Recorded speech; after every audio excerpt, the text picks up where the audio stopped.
నేను మీ Dilip triple D YouTube channel. వీళ్ళని ఏం చేయాలి అసలు? వీళ్ళని ఏం చేయాలి? ఎందుకు ఇలా చేస్తున్నారో అర్థం కావట్లేదు. భగవద్గీతని అలాగే మన జాతీయ జెండాని జాతీయ జెండా కింద భగవద్గీతను పెట్టి దాన్ని కాలుతో తొక్కుతూ కత్తితో కట్ చేస్తూ ఒక వీడియో పెట్టాడు ఒకటి ఈ మధ్యకాలంలో ఇన్స్టాగ్రామ్లో చూశాను.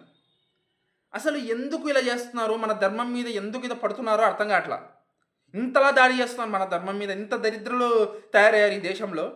వేరే దేశంలో ఇలాంటి చేస్తే వాళ్ళని ఊరికి వదులుతారా? తలకాయలు నరుకుతారు, తలకాయలు కోస్తారు ఇలా చేస్తే వేరే దేశంలో. మన దేశంలో మాత్రం శాంతి, అది మత సామరస్యం, బొచ్చు భోషానం అని చెప్పి ఇలాంటి అడ్డమైన పనులు చేస్తుంటే వదిలేస్తున్నారు.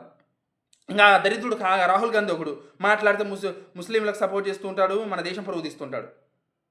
ఇలాంటి వాళ్ళు తయారయ్యారు మన దేశంలో. ఏం చెప్పాలి వీళ్ళకి? బాధేస్తుంది చూస్తుంటే. ఆ విజువల్ చూస్తుంటే వాళ్ళు కాపీ రైట్స్ పడతాయని చెప్పి విజువల్ చూపించట్లేదు, కానీ చాలా బాధగా ఉంది నాకైతే. మీరేమంటారు దీని మీద? కింద రియాక్ట్ అవ్వండి. జై హింద్.